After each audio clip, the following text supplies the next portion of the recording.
Yun guys, what's up guys? Yun, nagchat na sa akin yung kaibigang Taiwanese guys na sa shop na gumagawa ng motor ko. Kaya sabi tapos na daw yung motor ko, ready na daw gamitin. Kaya excited na akong makita yung motor ko. Ako guys, excited na akong makita yung motor ko kung anong itsura talaga. Uy, ayun, ito gumana yung motor niya. Ito.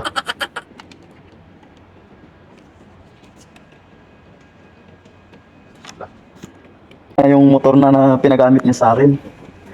Kasi ito kasi ginamit ko guys, kasi yung motor ko nga, iniwan ko nga dun sa shop. So wala akong gagamitin yung motor, kaya pinahiram ako ng maliit na motor. So ayaw naman gumana na. Tayo tayo dyan. So guys, ayun guys, nakikita ko na yung motor ko guys. Ayun o, yun o.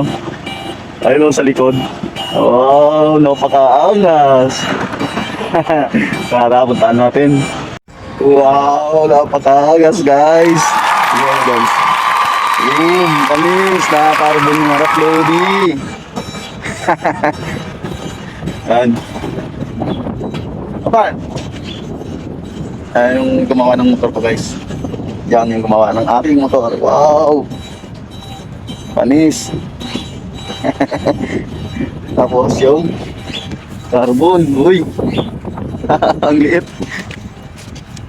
Parang ang liit ah. Naka-open na yung ano. Oy, sound check, sound check. Yan, paganahin natin. Try natin. Anong tunog? Uy! Panis, Lodi. Ang angas ng tunog, guys. Acropobic. Ang angas, guys. Ang ganda ng tunog.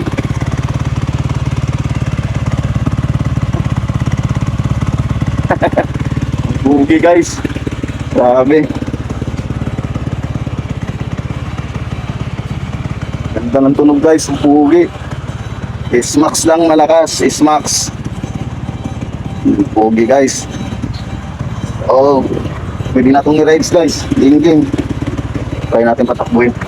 Papan, kan na. Kan na. Testing natin guys, ang tunog talaga nito. Wow, tunog guys. Ang ganda ng tunog, sulit. Sulit din yung bike, mahuli tayo dito sa Taiwan.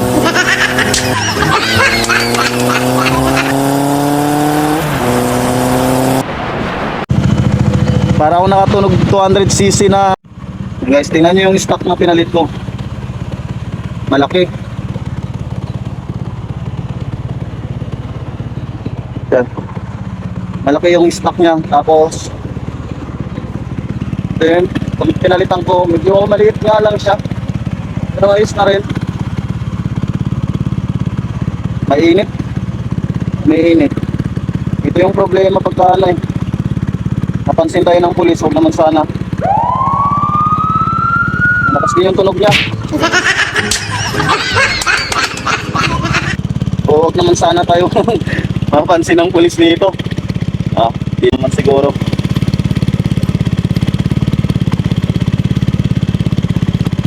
Yan.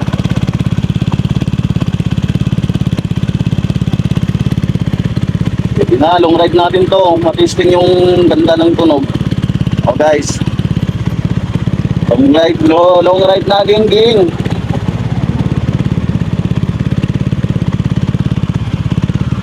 Oh. So guys, malaki-laki na rin nagastos ko dito sa aking motor na to. Binili ko siya 57, tapos yung nagastos ko dito aabot 20 na yata.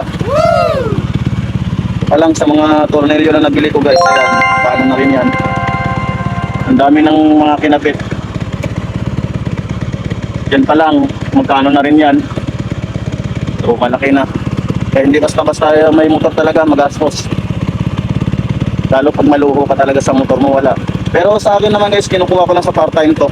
Gumagastos lang ako pag may excess akong pera na sa part-time, ganun. Yes! Pero yung sa sahod talaga guys, ay hindi ako kumukuha talaga ng pera.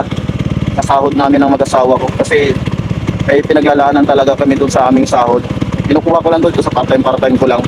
Kaya ganda ko yung motor ko na ganito. Guys, tara, uwi na tayo at dadalhin ko pa, iuwi ko pa tong stock ko. At mamaya mamamasyal tayo dun sa kaibigan natin doon sa Calao. Angas, ganda ng tunog. Lumakas yung tunog niya.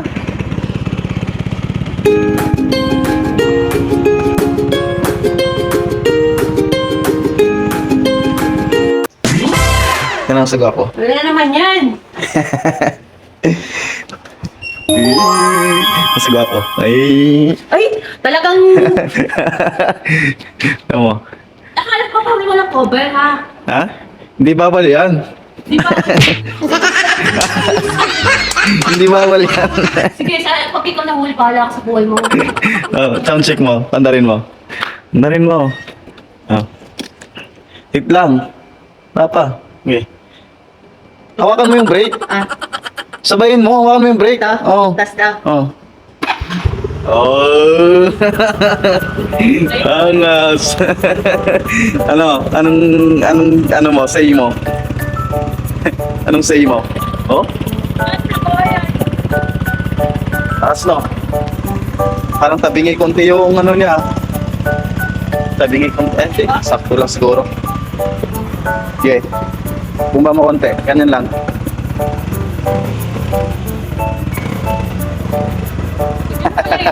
Oh.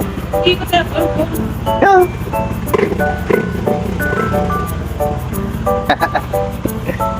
Yo, diba guys? Oh. Nice one. Yan. Hindi ng motor natin ah. Pugi na. Nice. Wow. Yun, yung upuan na lang yung kulang ko guys. Yan, upuan. Papalitan ko din yung upuan. Tapos, pag may pera na naman na ulit na budget, eh, ipapa-underneath ko to guys. Yan. Ganun ko. Pa-underneath ko. Kagaya ng Raider 150 sa atin sa Pinas. Papa-underneath ko yan. Yan. Dito ko. Underneath yan guys. Yan.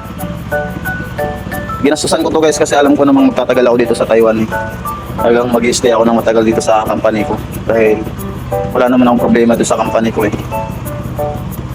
Kaya ginasusan ko. Kung hindi lang siguro ako magtatagal sa company ko na to, kung palipat-lipat ako ng company guys, eh hindi ko gagastusan ng motor na ganito kasi hindi naman natin mauwi sa Pinas to eh.